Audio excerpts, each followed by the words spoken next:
What's up, everybody? Welcome to the Traders Mindchat Show. I'm Mike, and today we're going to be talking about how to do a post analysis for the entire year. And this is going to be the type of post analysis that you could do whether you have been journaling all year long, and I hope that you have, or if you haven't been journaling all year long and you're trying to scramble and figure out, well, what data should I be even looking at? So, I want to break this down for you in 4 simple steps. But before I do that, if you have any comments or questions throughout, go ahead, type into the chat. Let me know where you're from. Type in and let me know that you hear me loud and clear. I see Alberto typing in, howdy, howdy. Yeah, let's get things started here. So, step one for journaling for the whole year is going to be gather all your trades, right? A very simple step. Gather all your trades for the entire year. So if you've been journaling in a spreadsheet or you have software, obviously that's going to be very simple to do. If let's say that you haven't, what you're going to want to do is go into your brokerage account, download all the transactions for the entire year.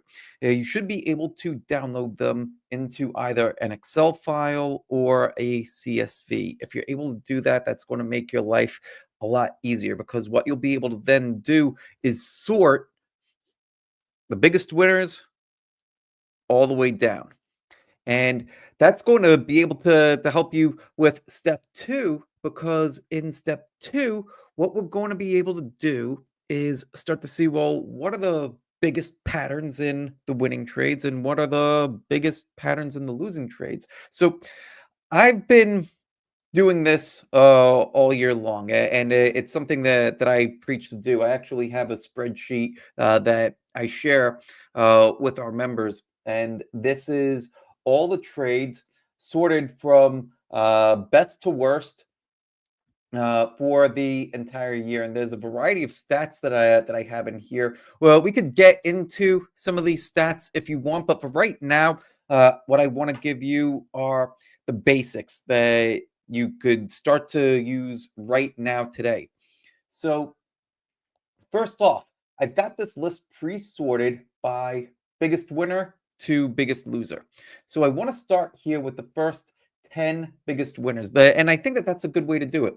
I think that most of us probably have more than 20 trades on the year, more than 50 trades on the year. Go ahead, type into the chat. Let me know how many trades you've made this year. Type into the chat, let me know. For me personally, I have made roughly, well, let's see. Let's scroll all the way down and see how many there are all together. All right, so this year I've made about 160 trades altogether. Get back up here to the top, and there this sheet goes on for a little while. Actually, it's closer to about 130, it looks like. But what I want to do here is take the top 10, the top 10 winners, the top 10 losers, and then what we're going to start to do is figure out, well, what's in common with the top 10 winners, the top 10 losers? Was it something? Was it some sort of a common setup? Was it certain chart elements? Was it the market? Was it the group? Was it something else? After you have those questions all written out and you're able to answer them for your top 10 trades, next you're going to start to want to ask yourself about sizing. So how was the management of those trades? Could they have been managed better? These are some of the lessons that I got from these sets of trades. Part of it was seeing the first half of the year to the second half of the year. My first half of the year was okay. My second half of the year has been sensational. In fact, over the last quarter, I've made about 20. I got to check it out, what it is right now, but somewhere between 20 to 25% this quarter in the main account. And in the much smaller aggressive account that I shared with you, I believe last week sometime. That account right now is up about 200% on the year.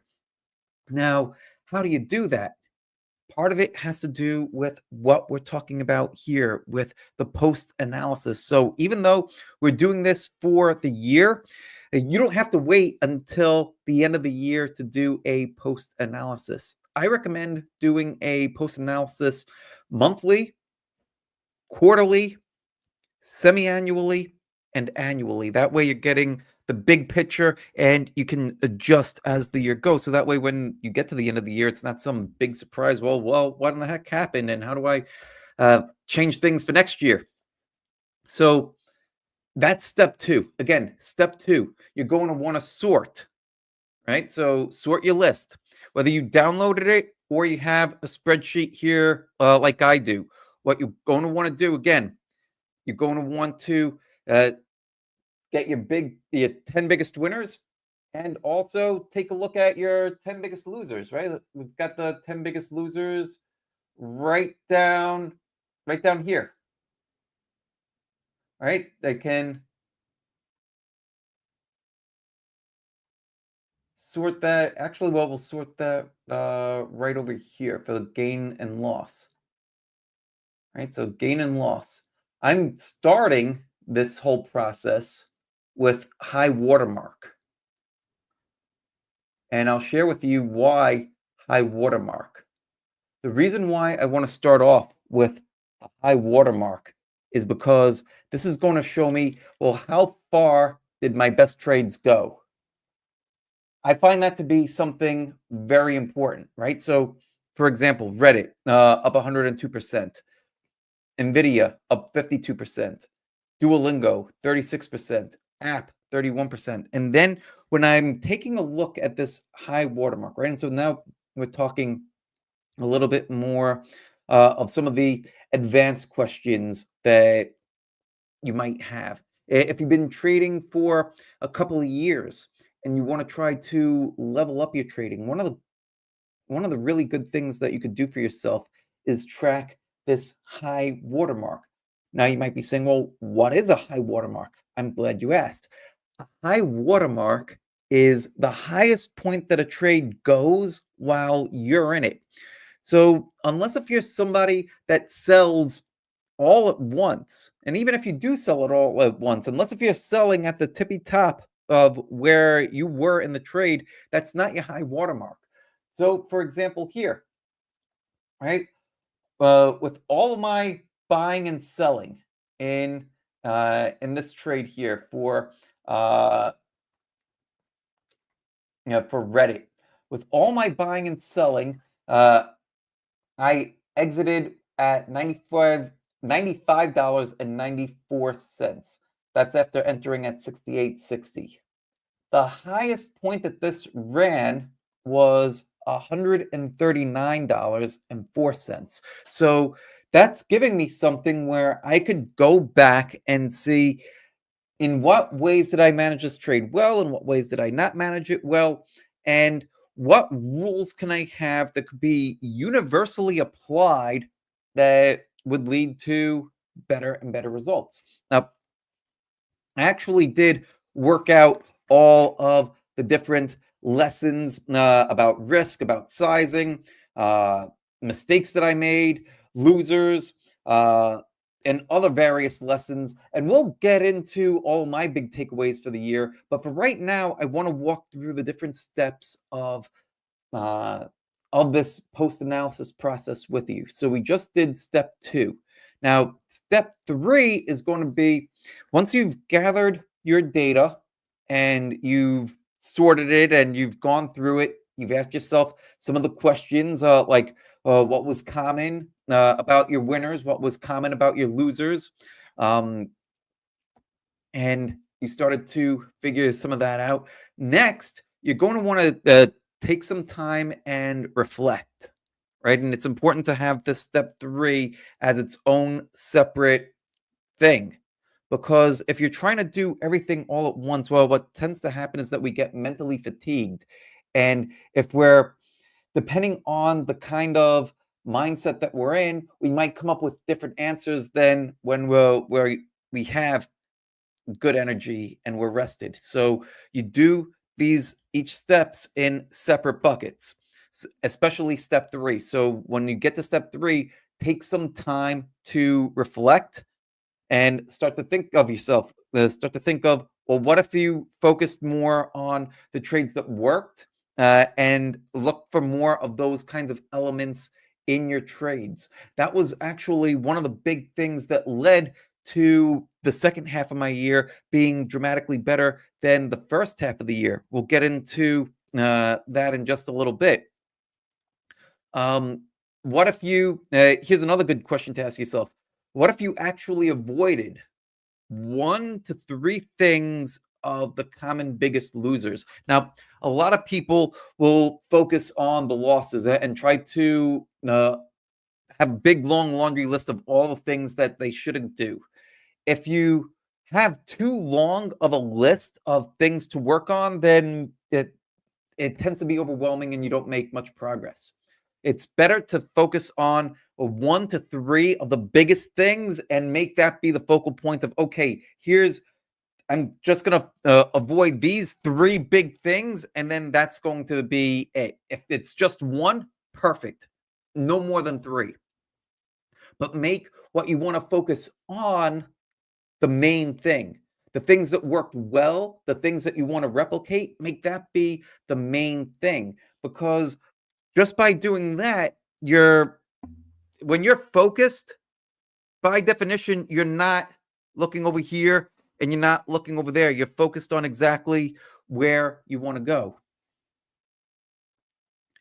So that's step 3. Once you've written out what you want to focus on for next year, what you want to avoid for next year, then step 4 is figuring out how can you add this into your routine? What reminders can you set for yourself to do this repeatedly? So, a couple of tips here, right? So, number 1, dedicated time for logging each day. Every single day, I'm in here and I'm logging my trades. Well, whether it's logging closed trades like this, whether I'm updating the trades that I have on and the trade management plans for them, whether I am updating my action list. And as you can see, there's nothing on the action list because this week the market has been trash. So, whatever it is, it's having a routine to do it and blocking out that time for when you're going to do it. And let's just say that you're somebody that your schedule tends to fluctuate a little bit and you might not be able to do this at the same time every day. You plan it out as best as you can, but also, maybe you're planning it out for, all right, whenever I happen to get home, I'm going to take 20 minutes, a half an hour, however long it takes you to do this part of my trading because it's that important. Maybe you're doing it on a commute for a long time. When I was taking the subway, when I was taking the Long Island Railroad, that's where I would do a lot of this kind of stuff. But you got to block the time. That's important. Next, start with a reflection before you do this. You don't want to start off seeing things, or actually, you don't want to see things as worse than they are.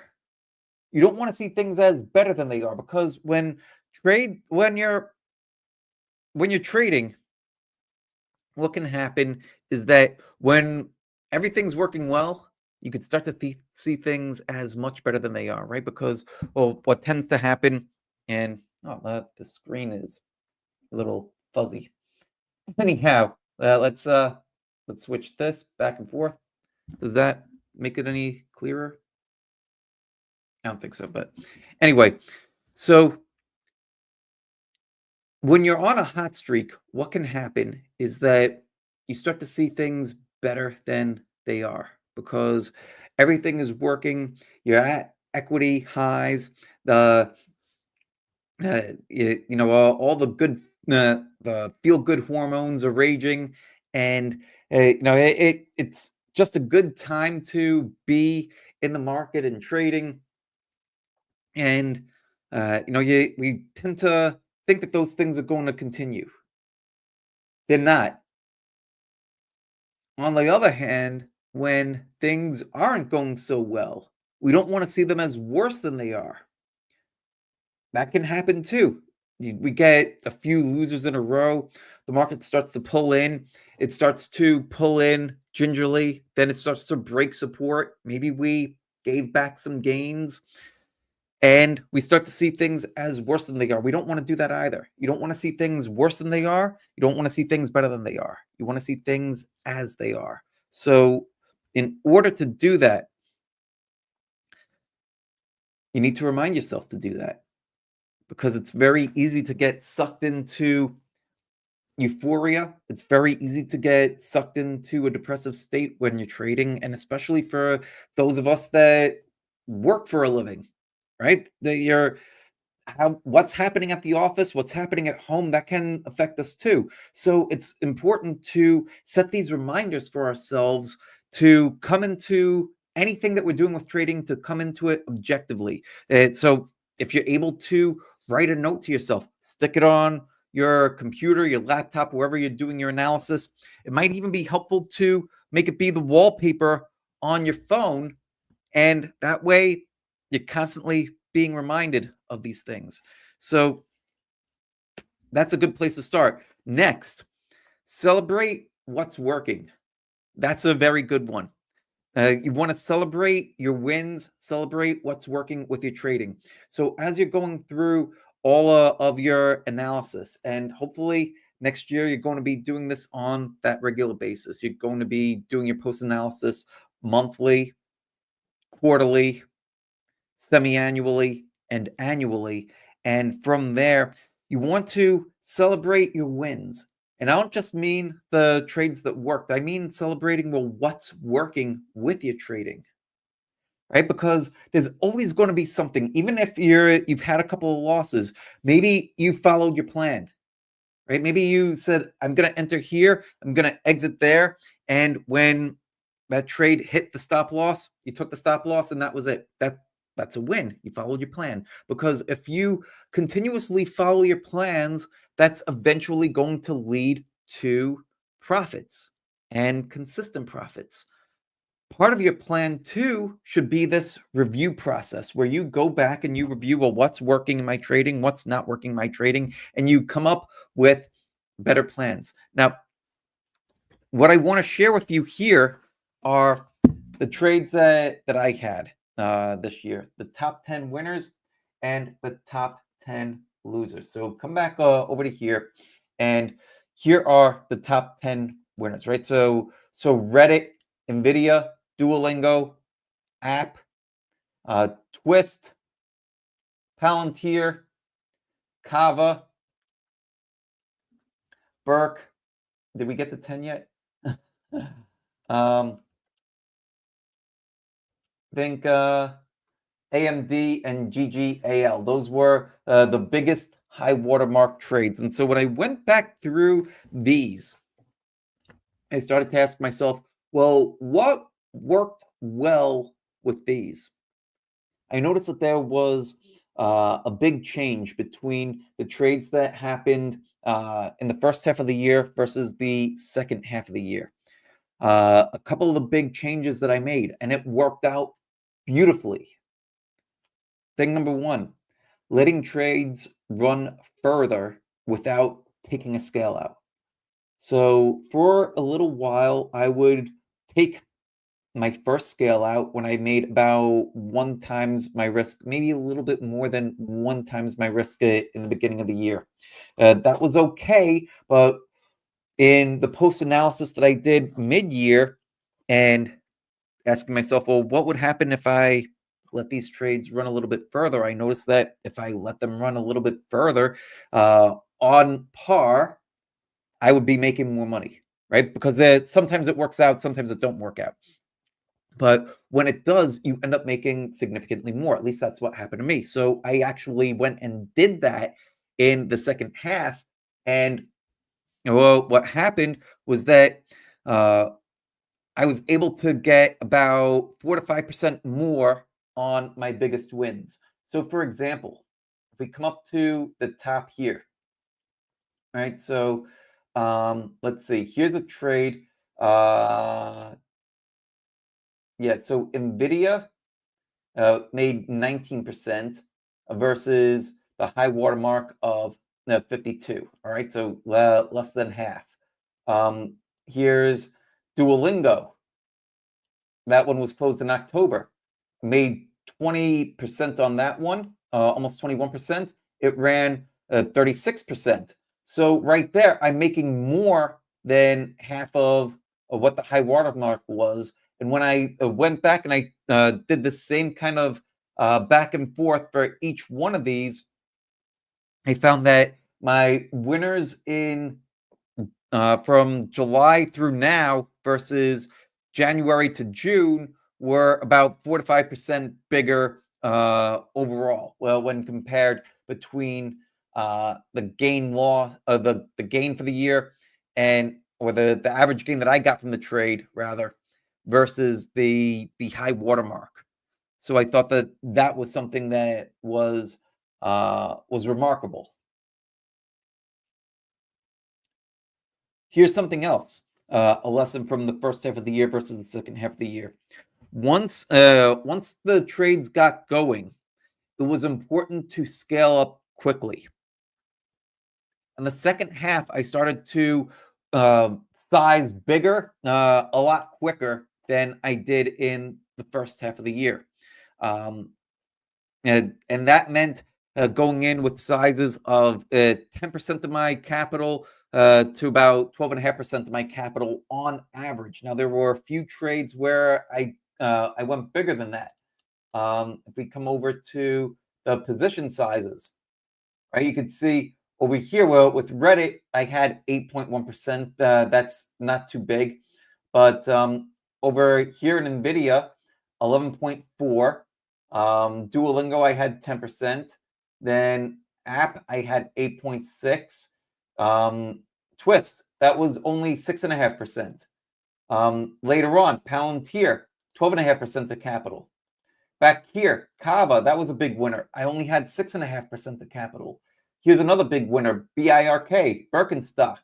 That one only 6.5%. So when I started to scale up my trades and I went into the second half of the year with a lot more confidence, that's part of what helped me to have such a good second half.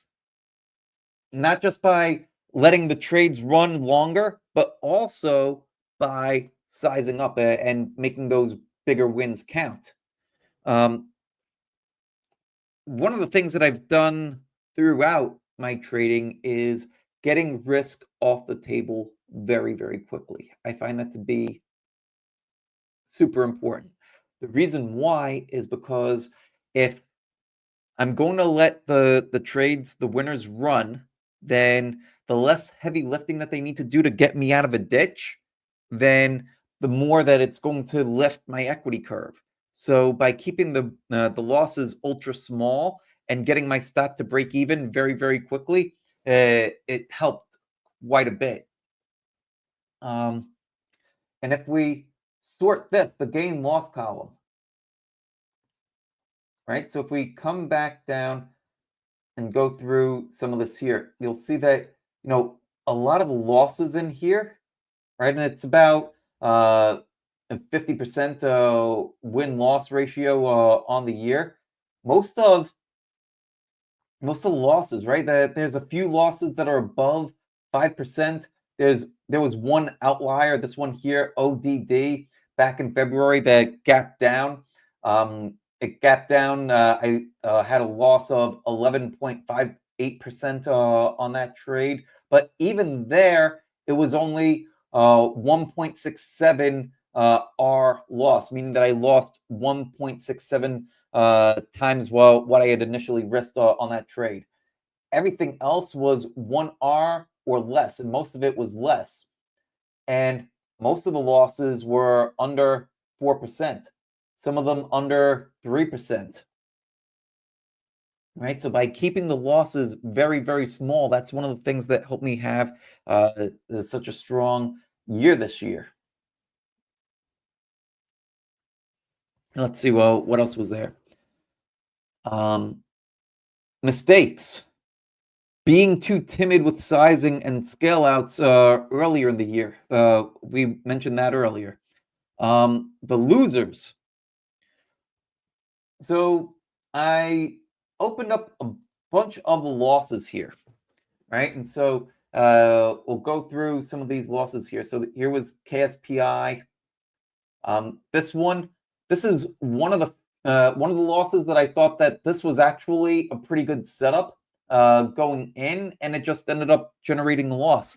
And and that's one of the things that's important about reviewing your losses too. When you have a loss, it doesn't necessarily mean that you did something wrong. In trading, you're going to have some winners, you're going to have some losers. If you're doing, if you're following your process, then you're giving yourself the best odds for success because you don't know which one is going to be the winner or the loser. It's always going to be this coin flip, right? So you're going to flip the coin. If it lands on heads, you win $2, let's say. If it lands on tails, you lose $1. But you don't know if this trade is going to be a $1 loss or a $2 win, or potentially a $5 win or a $20 win. That's what trading gives us. So this one was perfectly fine. But some of the other losses that I started to notice that, you know what, there were a few of them, like this one here in Kava, where the moving averages were a little bit wide when I took this trade. And one of the things that I started to notice too during the year, and we'll talk about this a little bit later on, was that when I set alerts on trades that aren't completely perfect, where you don't have confluence around both the entry and the stop, then those ones are better off waiting for price to break out and break out with power. That was one of my big takeaways this year. We'll get into that momentarily. But just to talk about the losses a little bit more. This one, this trade in Kava back here, that one too. The moving averages are fanned out a little bit when I took this trade, and that one generated a loss. Sweet greens. This one here, another pure momentum play. And it doesn't mean that these trades are necessarily wrong. It's a matter of uh, how the different types of trades need to be managed. Does the trade that you take fit your style of how you're going to manage it? When you're new, you're going to have less tools in your toolbox for how to manage things. That's why it's so important to be consistent. Just stick to one trade, one setup, one style. That's it, and master it over and over again. So that way, once you've got that one down, then you can start to layer in other things, and you start to become uh, more well-rounded. But in the very beginning, it's a lot better to just master one thing, because if you're trying to say that, oh, well, Sweet Greens is the leader and I see it breaking out, I'm going to jump on that. Well, is everything perfect? Well, it depends, right? It depends on what style of trading you're going for. If you're looking to get in, not at this pivot over here, but let's say that you got in on this break of the descending trend line. Maybe you bought there, you sold off most of it into strength, and then when price comes back in, you're still profitable. But on this trade, I got in where you see that dotted line that says advanced pivot. I got in on that breakout, and then on the next day, I'm stopped out of it. So at that particular point, it would have been better to and not take this one because it was too wide, or to have a slightly different tactic for how I would trade that. And in the second half of the year, that part of my trading got dramatically better. Here's a couple of other ones here, right? Commvault systems. This one looks very similar to Kava back here. right? It almost looks identical, right? This one and this one above the 21 period moving average. This is the kind of stuff that once you build your journal and you're going through the charts and everything that you'll start to pick up on. Again, follow the steps. Go grab all your trades, separate out the biggest winners, separate out the biggest losers. It's going to make this part that much easier because if you're just looking at it and you're looking at, oh, this one's a winner, that one's a loser, and you're just kind of going through chronologically, then that's these types of things aren't going to jump off the page at you. Here's another one, SEMR. This one, I don't think that this one was a bad trade. I think that this one just went the wrong way. This one here with its CUBI, a little bit too far above the 50 at this point.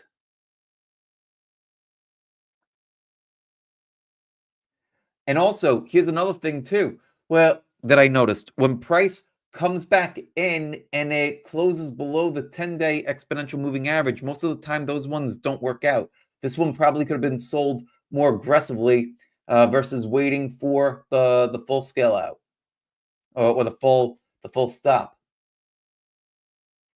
And then this one here was ODD. Yeah, that one too. Following it's selling at the 10 EMA would have got me out here versus selling on the gap down. Oh, when that happened. So those are the different lessons from this. Here's another lesson: alerts. Alerts was a big lesson for me. So I'm going to come back over to this here.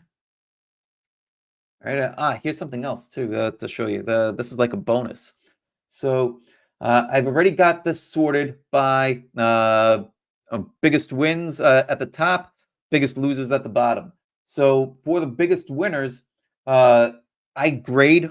Well, I grade every trade that I take, that I set a working order for, and then in the middle of the year, I started to set alerts. So everything that has a grade, I put through this Gauntlet tool that I have. Let me show you the Gauntlet real quick because we're talking about it now. So if you go over to merrillwealth.com and you go over to tools, there's something called the Trade Gauntlet Calculator, and this thing is free. What you're able to do with this is take whatever trade that you're looking at, and it'll tell you how much you're risking and entry and profit and all that kind of good stuff here.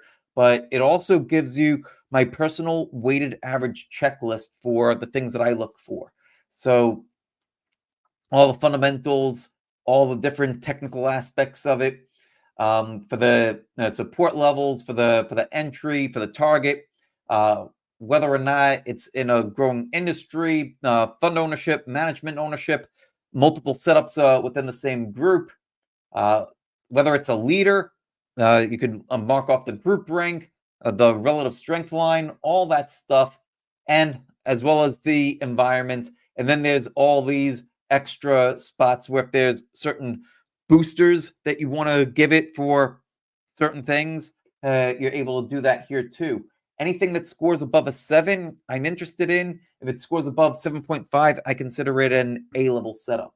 So before we leave this page, I'll just put the website into the chat so that way you can go check that out. But if we come back over to this here, you notice that the first 5 trades, the top 5 trades of the year, were all A-level setups.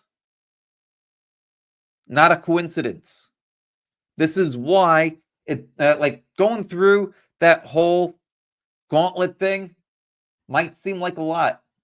It might seem like a little bit of a pain in the behind. You know what? For the 5 minutes that it takes to take a trade that I'm considering putting my hard-earned money into, it's worth doing this. And here's the result, right? There could be B-level trades in here, right? There's a couple that are down here, but they're not the best of the year. They're still good trades, but they weren't the best. The best ones, all A-level trades. That's something that just jumped out at me. But there's a couple of other things in here too, right? Well, the B-level trades, the ones that 7 or higher, those are still good. That's why I'm still taking those. And a few of them are set with alerts. That's what the NA is for. So here's something. All right, so I'm gonna sort this now by the alerts, all the NA stuff. Something that I noticed with this was that when I went through the trades that I set alerts for, there were 7 losses overall with the alerts. There was 1 break even, and there were 13 wins. Again, 7 losses, 1 break even, 13 wins with the trades that I had set alerts on, meaning the ones that I'm waiting to see how price breaks out. Does it break out with power? Those stats are very good. And it's not just where, oh, well, they know wins, losses are like, well, what happens if you have a big loss? Yeah, I already know my stats. You already saw my stats. My biggest losers or my average loss was about 4%, 3 to 4% range. So even with this, and with taking these alerts, right? Here's the alerts. The biggest loser, about 4%. With the alerts, 3%, 0%. Then up here, the winners are starting to even it out. And then the winners start to take it over. And then you have more winners really starting to raise the equity curve. And that's why you want to allow your winners to do more of the heavy lifting, allow your winners to run. When your losses are this small, the winners don't have to do that much to raise the equity curve. And that's how you have a fantastic year. And that's how you do your post analysis for the year. It's very, very simple. Again, what you're going to want to do, just to review things here, and then I want to take some questions. So start typing your questions into the chat now. First thing that you're going to want to do, right? And we're going to go through this for the people that don't have a journal. If you don't have a journal, here's what you're going to want to do. Number one, you're going to want to download your statement from your broker for the entire year. See if you could download it as a CSV file or an Excel file. So that way you're able to easily sort the winners from the losers. Step number 2, you're going to want to take a look at the top 10 biggest winners and the top 10 biggest losers and identify what were the common things among those trades. If you're looking at charts like I am, pull up the charts of the top 10 biggest winners, pull up the charts on the top 10 biggest losers, and see what were common among them. Mark where you entered, mark where you sold. Make sure that whatever indicators you normally use are on those charts, and things will start to pop out at you.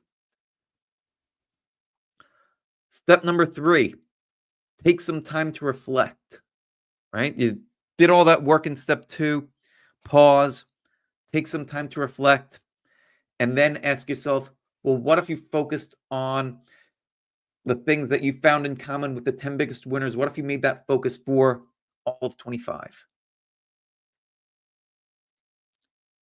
Think about the things that you found in common with the top 10 biggest losers. What was the number 1 thing that you found in common? Maybe number 2 and number 3 as well. What if you avoided those things completely? What would that do to your equity curve in 25? And then finally, step number 4, how can you add things like this to your trading routine? What reminders can you set? One of the things that I love to do, everybody looks at their phone 100 times a day. make it your wallpaper on your phone, right? Set that little reminder. So that way it's not like a reminder that's going ding, you got to do this. No, it's the wallpaper. So when you pull up your phone and you're looking at your phone, it's there reminding you to do your post analysis, to log your trades, to journal, and try to get it on your calendar. All right, that's it for me. Oh yeah, well, one other thing too that could be super helpful for you if you're struggling with any of this stuff, get a coach, right? Because talking through everything that we talked through, eh, I don't know if I made it sound easy. Sometimes I feel like I do make things sound easy. This stuff took me years of struggling on my own to do this kind of stuff. If I had somebody else that was sitting there helping me with it, I would have done it in a small fraction of the time. If you're at a stage where you don't want to for things to take that long anymore, then get yourself a coach. Whether it's me, whether it's somebody else, get somebody that you trust to help you and fast track your success.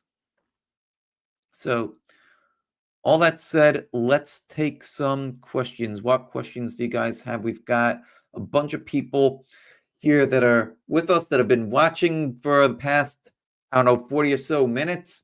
We've got about 60 people over on X. We've got a few people over on YouTube. We've got a few people over on Twitch, it looks like. Thank you all for being with us. What questions do you have? This time is here. It's for you guys. Also, by the way, if you have not already subscribed to our newsletter, make sure that you get on our newsletter. The newsletter is absolutely free. You go to marrowwealth.com/newsletter. I will get the link to that and post it right in the chat for you. But if you're somewhere where you don't have access to the chat for some reason, here is the link.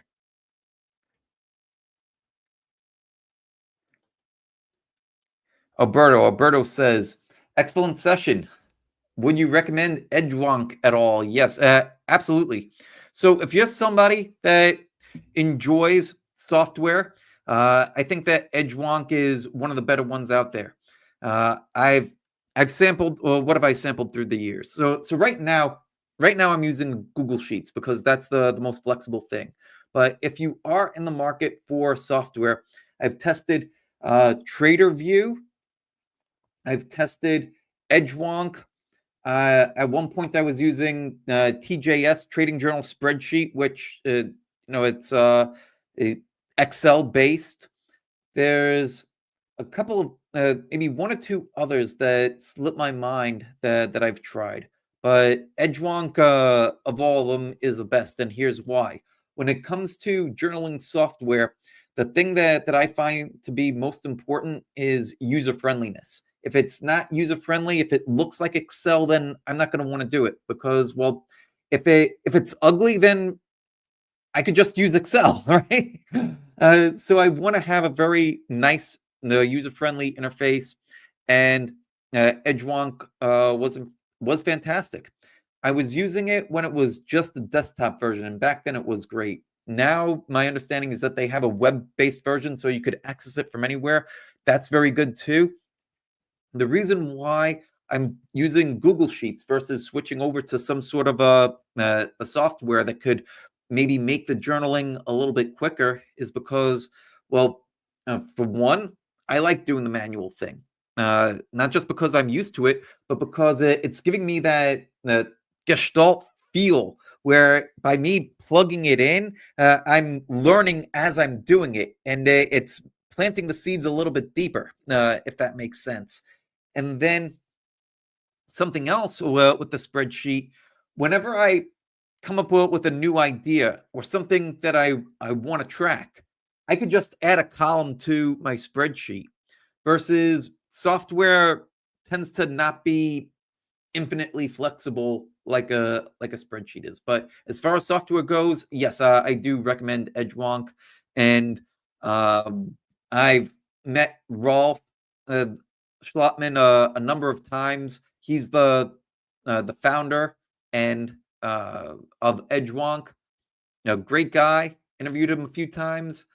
And he's somebody else that's accessible. So if you do go with Edgewonk, I think that that's a great feature to have too, where you can reach out to somebody, ask them questions, and they actually respond.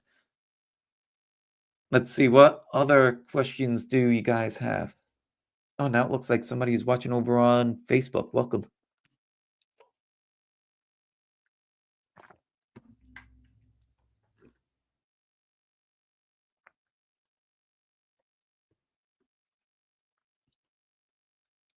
Also, if you are not already subscribed to the channel, make sure that you subscribe wherever you happen to be watching, whether it's YouTube or Twitch, X.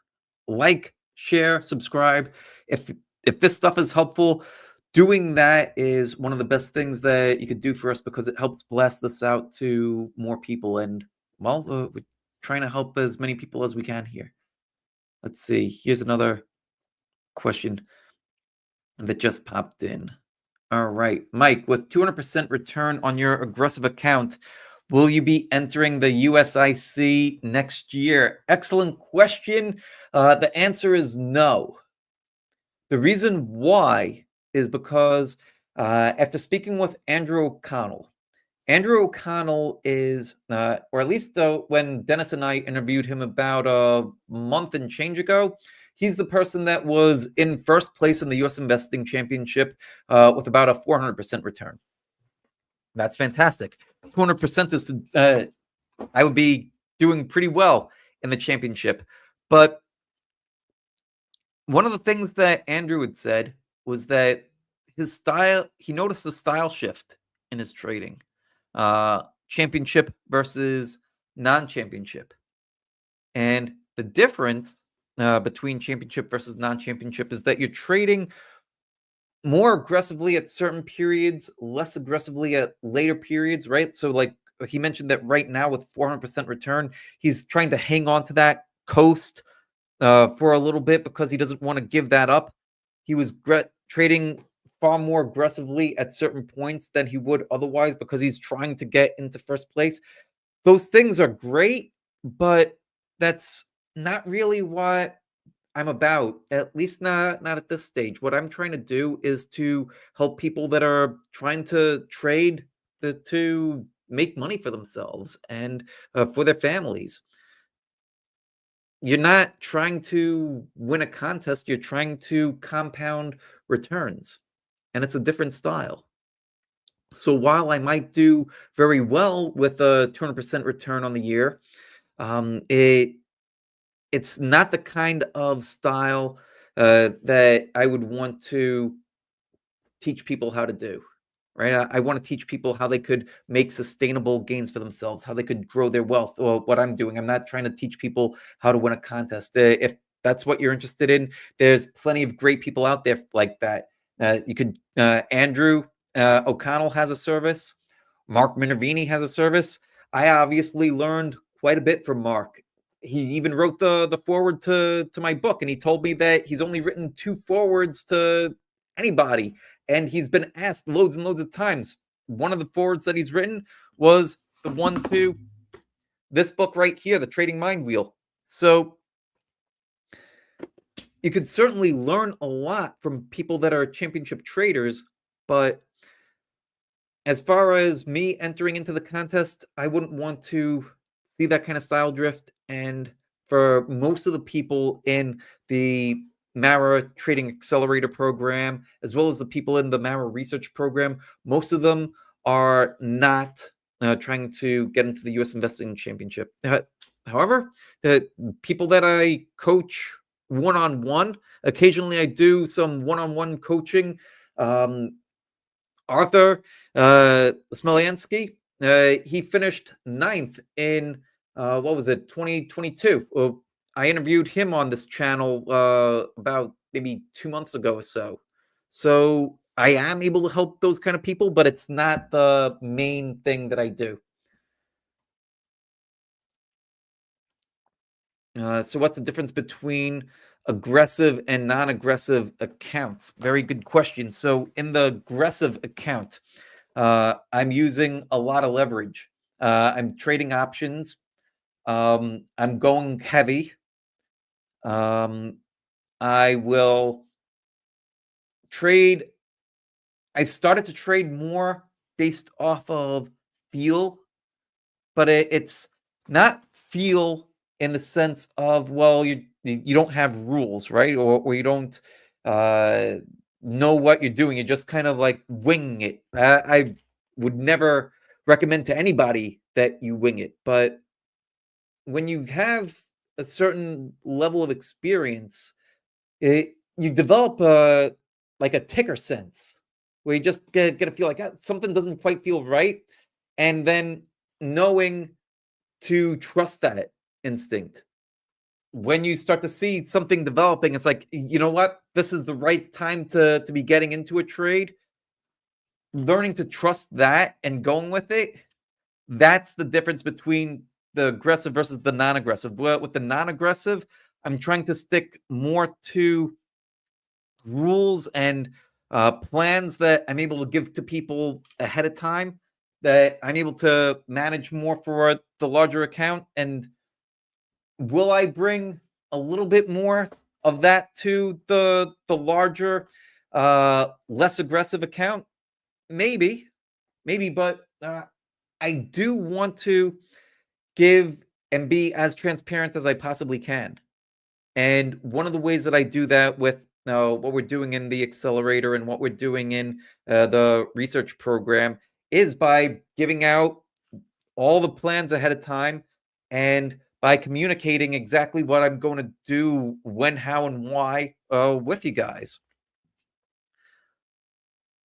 The big point of it, though, isn't to say trade this or trade that. It's more to share what I'm doing and to help explain why, so that way it's to help educate, and that way you're able to go and do this on your own. Like Alberto, you've had some fantastic trades yourself this year, and you know that like that. I love seeing that. That's the point of doing what I do. I want to see you guys go and to be able to take this and apply it, and you've done uh, fantastically to see your growth this year. So that's really that's really the point. That's really the purpose, and um, that's the big difference between the aggressive versus the non-aggressive. Will I be doing a little bit more with options? Will I be teaching more with options? Yes, I will. I do plan on creating some options lessons that we'll put into the trading accelerator. If will I post those things later on YouTube? Maybe. Well, we'll see. Well, we'll see if there's demand for it. But I think that the bigger thing for YouTube right now is to do more of the basic stuff, because I think that a lot of people try to jump the gun and get far more advanced than what they're really capable of. It's almost like the little scrawny guy going into the gym and trying to lift 300 pounds. Well, it's not going to work very well. Um, we've got to learn. We've got to learn to walk before we can run, uh, and you'll be able to run a lot faster if you learn how to walk properly first.